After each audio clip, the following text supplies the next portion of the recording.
বৈষম্য বিরোধী ছাত্র আন্দোলন, তারা আমাদের এই জুলাই আগস্ট যে গণ অভ্যুত্থান হয়েছিল তার নেতৃত্বের দাবিদার। তারা মনে করে তাদের নেতৃত্বে এই অভ্যুত্থানটা সম্ভব হয়েছিল।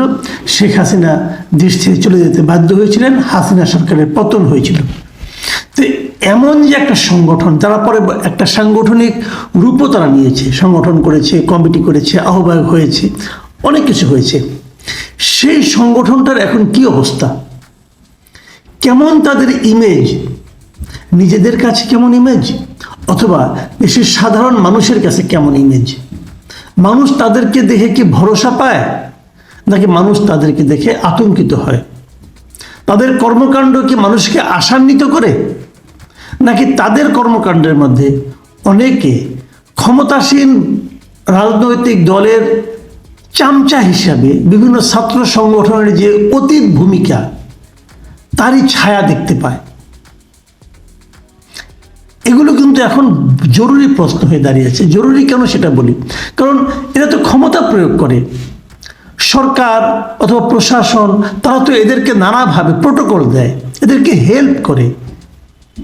এমনকি বিভিন্ন জায়গায় প্রশাসনের কর্তা ব্যক্তিদেরকে দেখা যায় যে তারা এই সমস্ত বৈষম্য বিরোধী ছাত্র আন্দোলনের নামধারী স্টুডেন্টদের কথায় উঠতে, চলতে, বলতে এবং করতে বাধ্য হয়।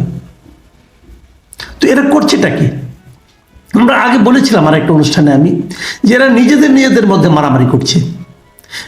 নিজেরা কখন মারামারি করে?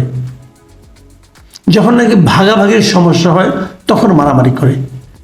আগে দেখিয়েছিলাম, আগে একবার বলেছিলাম, মানে একদম তথ্য প্রমাণ সহ বলেছিলাম আমি, যে লিফলেট বিতরণ করতে যে এরা মারামারি করে। এদের মধ্যে শৃঙ্খলা এতটাই। সর্বশেষ আমরা গতকালকে কি দেখলাম, কালকে 21 জানুয়ারি মঙ্গলবার, তাদের যে কেন্দ্রীয় কার্যালয় রূপায়ণ টাওয়ারের যে বিশাল, খুব মূল্যবান জায়গায় তারা যে একটা বিশাল অফিস করেছে, এই অফিসের ভাড়া কে দেয় এখনো জানি না। ওনারাও এখনো ওপেনলি বলেন না এটা ভাড়া কত, কিভাবে তারা দেন, কোথায় তারা টাকা পায়। তারা তো সবাই ছাত্র ছিলেন, তাদের তো কোনো আয় ইনকাম থাকার কথা না। কিভাবে দেন তারা এই টাকাটা, এত টাকা ভাড়া কিভাবে দেন? এই জিনিসটা নিয়ে প্রশ্ন কিন্তু উঠছে। অনেকেই বলছে যেহেতু মানুষের মধ্যে উঠছে সেহেতু আমি উচ্চারণ করলাম ওনাদের পক্ষে। আশা করি ওনারা এটা জবাব দেবেন। জবাব দিলে ক্লিয়ার হয়ে যাবে, আর জবাব না দিলে মানুষের সন্দেহ বাড়বে। সেখানে গতকালকে একটা মারামারি হয়েছে, নিজেরা মারামারি করেছেন, 7 জন আহত হয়েছে। আহতের মাত্রা এতটাই যে মেডিকেল কলেজে ভর্তি পর্যন্ত করতে হয়েছে।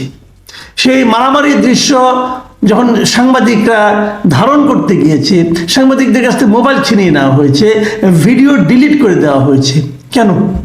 এই কাজগুলো আগে কারা করতো?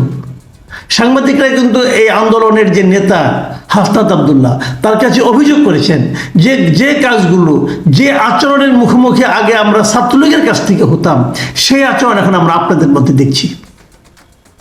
তাহলে এরা কি ছাত্রলীগের আরেকটা কপি হচ্ছে, কপি পেস্ট? এই বিষয়গুলো কিন্তু আসছে। তাদের আচার আচরণ, কথাবার্তা, এটা করতে দেব না, ওটা করতে দেব না, এক বিন্দু রক্ত থাকতে এটা মানবো না, এই যে তাদের অ্যাটিচিউড, কথাবার্তা, এগুলো কিন্তু সেই দিকেই মানুষকে কিন্তু ভাবতে বাধ্য করছে। এবার কি হয়েছে ঘটনাটাকে আমি ছোট্ট করে একটু বলি ঘটনাটা আপনাদেরকে।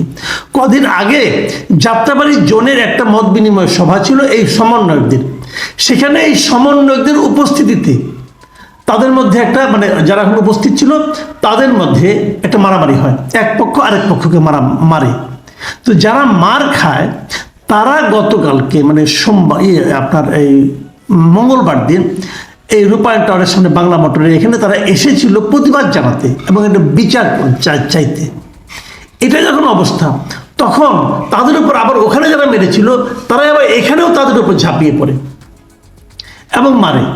বলা হয়ে থাকে, অনেকে বলে যে ওই যারা নাকি প্রতিবাদ চাইতে এসেছিল, যখন তারা বিচার না পাচ্ছে তাদের মধ্যে কেউ নাকি, এই ধরনের একটা পত্রিকায় দেখলাম, তারা নাকি বলেছে যে সমন্বয়কদের গুণী না।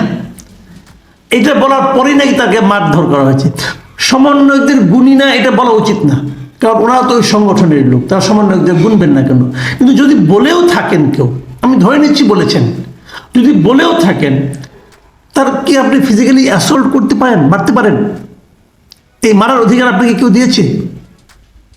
এই ধরনের অজুহাত তো আগে ছাত্রলীগ দিত, যে তার নেত্রীকে নিয়ে খারাপ কথা বলেছে অত ধরে মারবো আমি।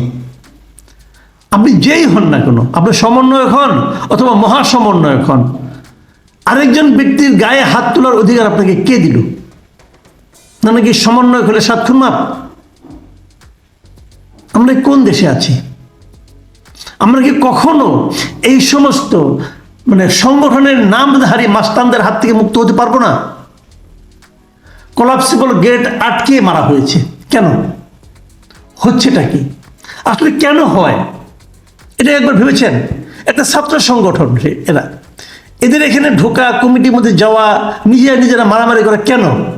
কারণ একটাই, যে ওই একটা পদ, ওই পদে আমাকে যেতে হবে, অথবা ক্ষমতার ওই জায়গায় আমাকে বসতে হবে। আমি যদি সমন্বয়ক হই তাহলে আমার কিছু আয় ইনকাম হবে। নাহলে কি ওখানে কি মধু আছে ভাই? নিশ্চয়ই কোনো মধু আছে। যেখানে মধু আছে সেখানে তো মৌমাছি যে ভিড় করবে, যেখানে মৌমাছি ভিড় করবে সেখানে তো ভন ভন আওয়াজ হবে। এটাই দুনিয়ার নিয়ম। ছাত্রলীগ এখন কেউ করতে চায়? এখন কেউ বলে যে আমি ছাত্রলীগের সভাপতি ছিলাম, ছাত্রলীগের অমুক কমিটির শাখা কমিটির সাধারণ সম্পাদক ছিলাম? কেউ বলে না। কিন্তু আগে উপকমিটির সম্পাদক কিন্তু হওয়ার জন্য অনেকে মারামারি করতো, বলে বেড়াতো, বাহারিরা নেম কার্ড থাকতো, দেখাতো আমি উপসম্পাদক, উপকমিটির সম্পাদক। এটাও বিরাট একটা পোস্ট, এটা দেখেও চাঁদাবাজি করা যেত। তাহলে এখন কি ওই ধরনের একটা সংগঠন পরিণত হচ্ছে এটা, যে এটার একটা পোস্ট পেলে সেটাকে ব্যবহার করে আমি অনেক কিছু করতে পারবো? ব্যবহার করা কি শুরু হয়ে গেছে? তাহলে এত লোভ কেন? আপনি দেশ গঠন করবেন।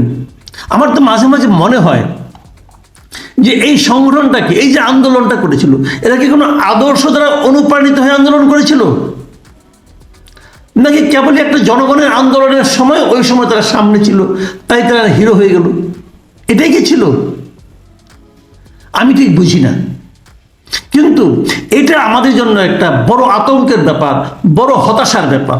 যাদের উপর আমরা নির্ভর করেছিলাম, যাদেরকে ধরে আমরা আশান্বিত হতে চেয়েছিলাম যে এইবার বোধহয় কিছু একটা হবে, তাদের নিজেদের আচরণের মাধ্যমে তারা এমন সব কাজকর্ম করা শুরু করেছেন যে আমরা হতাশ হয়ে পড়ছি। এই আলোচনাটা শেষ করবো আরেকটা ঘটনা দিয়ে। ওই ঘটনাটা হয়তো এর সঙ্গে ওইভাবে অনেকে মিল পাবেন না, কিন্তু আমি মিল পাচ্ছি। সেটা কি, এই বৈষম্যবিরোধী ছাত্রদের মধ্যে আরো একজন নেতা সার্জিস আলম, তিনি জুলাই শহীদ স্মৃতি ফাউন্ডেশন থেকে সরে দাঁড়িয়েছেন। তিনি কিন্তু জুলাই শহীদ স্মৃতি ফাউন্ডেশনের সাধারণ সম্পাদক ছিলেন, এবং এই ফাউন্ডেশনের কাজ ছিল এই জুলাইয়ের আন্দোলনে, জুলাই অগাস্ট আন্দোলনে যারা নিহত হয়েছেন, আহত হয়েছেন, তাদেরকে নানা রকম অর্থনৈতিকভাবে সাহায্য দেওয়া। এবং একটা বড় ফান্ড এদের কাছে কিন্তু আছে, সরকারি বেসরকারি বিভিন্নভাবে এদের কাছে এসেছে। তো সেই ফান্ডের যে বিতরণটা, সেই বিতরণ থেকে সার্জিস আলম নিজেকে সরিয়ে নিয়েছেন, এবং একটা অজুহাত দিয়েছেন, অজুহাতই বলবো আমি, যে উনি নাকি এখানে পর্যাপ্ত সময় দিতে পারছেন না। আমি বলবো ওনাকে, ভাই তাহলে আপনি কিসের সময় দিচ্ছেন? আপনি কি এমন গুরুত্বপূর্ণ কাজ করছেন যে এটাকে আপনার কাছে গুরুত্বপূর্ণ কাজ মনে হচ্ছে না? এখানে আপনি সময় দিতে পারছেন না, কেন পাচ্ছেন না? আন্দোলনের পর প্রধান যে কাজগুলি ছিল তার একটা তো এই শহীদদেরকে, তাদেরকে অর্থনৈতিক সাহায্য করা, তাদেরকে আবার নিজের পায়ের উপর দাঁড় করিয়ে দেওয়া, এটি ছিল মূল কাজ। সেই কাজে আপনি সময় দিতে পারছেন না, তাহলে আপনি এমন কি মহাকাজ দিয়ে ব্যস্ত হয়ে পড়ছেন ভাই? একটু বুঝান তো আমাদেরকে, কি কেমন কাজ আপনার আছে যে এটাও আপনি